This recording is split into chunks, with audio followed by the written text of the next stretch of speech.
Goeiemôre, dit is donderdag die 20ste Maart in die jaar 2025. Wat 'n voorreg om met jou te kan gesels. Ja, vanmôre staan ek op en so baie gedagtes deur ou se kop, so baie mense vir wie jy moet bid, so baie mense wat vir jou goed vra. Ek het nie al die antwoorde van die wêreld nie, maar ek het een antwoord en dit is hierdie ene. Genesis tot en met Openbaring. Dis die begin, dis die einde.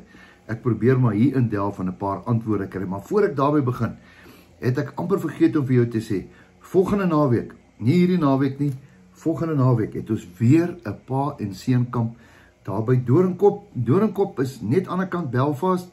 Jy gaan Belfast toe, Nelspruit toe, Belfast draai links, Belfast toe deur Belfast op pad en dan na Stoffberg toe, dan kry jy 'n plek met naam van Doringkop. Wat 'n geseënde plek. Heerlike kos by 'n pragtige kloof met strome van water en die mees belangrikste ding, jou seun het jou nodig dat jy tyd moet spandeer met hom. Of jou kleinseun. Ek gee nie om nie as jy 'n oupa het en jy het 3 kleinseuns, bring hulle saam, want jy gaan tyd spandeer. Die wonderlikste ding in die lewe wat jy vir jou kind kan gee is nie jou geld nie, is jou tyd. En een naweek speelietjie speel. Daai kinders is in die modder, hulle jol, daar's man wonderlike goed.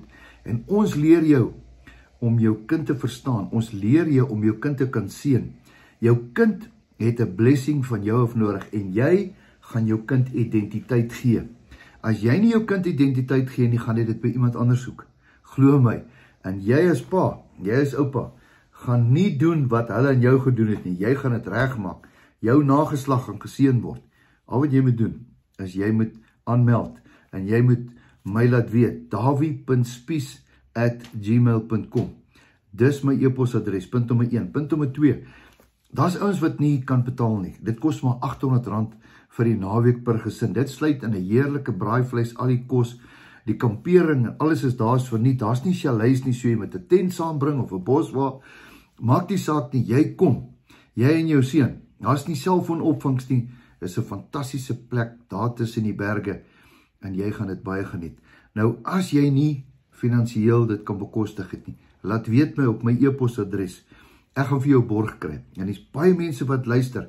Julle verstaan nie, julle het al geborg en ons is so dankbaar vir julle. Baie dankie dat jy ou se hele legacy verander omdat daai pa en daai seun daar by die Here uitgekom het en mekaar se harte gevind het. Nou ja, vlei my storie is uit, maar ek wil vir jou 'n woord bring vandag. Wat is hierdie woord? Hierdie woord is kosbaar. Nou, ek het hierdie hele Bybel gegaan. Ek wil nie een van daai ouens wees wat sê ek het hom 7 keer deurgelees nie, maar ek verstaan so 'n klein bietjie wat hier aangaan. Ek dink nie ek is goed nie, maar ek verstaan ek. Nou, kom jy by 'n paar plekke uit. Daar's 'n paar plekke in die Bybel, dan kom jy en dan sê ek verstaan nie.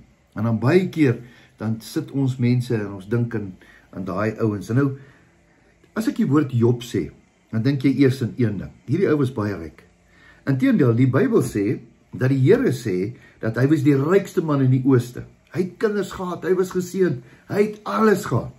Onthou julle? En dan kom die duiwel. En die duiwel en die Here ontmoet mekaar. En dan spoeg die Here in Job 1. Dan sê, het jy ag gegee op my knegt Job? Ek is so bly, die Ou Testament praat van knegte en die Nuwe Testament praat van kinders. Ek en jy is nie meer knegte nie, hoor.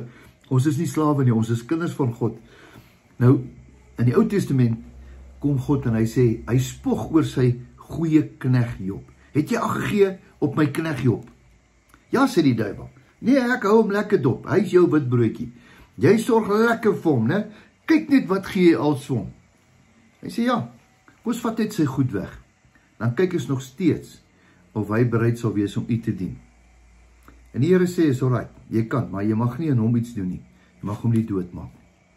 Hierdie is 'n wonderlike storie. Julle weet wat gebeur. Gaan lees dit.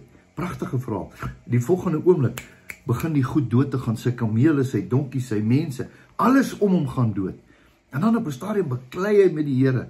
En dan verstaan hy nie lekker hoe dit werk nie. En dan kom ons by Job 42. En dan sit hierdie ou wat so baie gehaat het. Hierdie geseënde man van die Here. Ek dink die duiwel het natuurlik gesê, another one bites the dust. Dan sit op die ashoop. Dan kom maar 2 vriende om vir hom uit te vind oor sy welstand. Hulle wil uitvind hoe gaan dit met hom. En dan doen Job iets wat my lewe verander het. En Job begin vir sy vriende te bid. Ek wil jy moet mooi hoor. Hierdie man is op die ashoop. Hierdie man het alles verloor. Hy kon nou gesê, ja, wat het die Here tog aan my gemaak? Jy sien, om ryk te wees, is nie wat jy het nie, dis wie jy het. En hy het sy laaste rykdom in sy hart, het hy gespeel, hy het daai kaart gespeel. Hy kan niks gee vir sy vriende nie. Hulle het nie gekom om iets te kry nie. Hulle het eintlik gekom om te hoor, wat het met hierdie ryk man gebeur? Hoekom is hy in daai put? En dan sê Job 42 vers 10. En toe Job vir sy vriende gebid het, het die Here sy omstandigheid verander. En die Here het hom 2 keer soveel geseën as ooit tevore. Ja, toe word hy weer die rykste man in die wêreld. Inteendeel, hy het dubbel dit gekry. Want jy sien, sy grootste karaktertoets was om ten spyte van wat om hom gebeur en al die slegte goed, het hy, soos Habakuk gesê, nogtans sal ek die Here loof. Dis jou grootste karakter. Jou grootste karakter word getoets op 2 plekke. Wanneer jy baie ryk is en wanneer jy baie arm is. Dan weet mense wie jy is. Hierdie ou was baie ryk. Toe word hy baie arm. En ten spyte van alles wat weg was, het hy vir ander mense gebid. Nou vandag gaan ek vir jou bid. Ek gaan vir jou bid. Want ek het dit gedoen, ek onthou, toe ek my bediening begin het. Here, vergeet van my.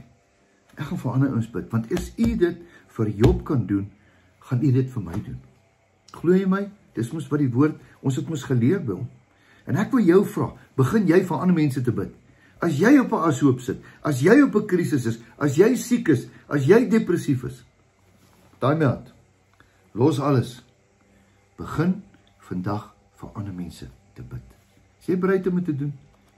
Dis nie 'n lucky draw of 'n jackpot nie. Nee. Jy sien, dis karakter.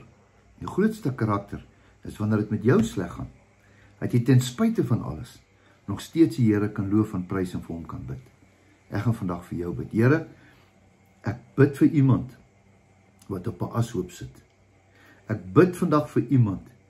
Here, ek weet nie wie nie, maar Here, ek bid vir iemand dat daai persoon vir ander mense sal bid. Dat u wat u vir Job gedoen het, ook vir daai persoon sal doen. Dankie Here vir die vrymoedigheid wat ek het om nou vir hierdie persoon te bid.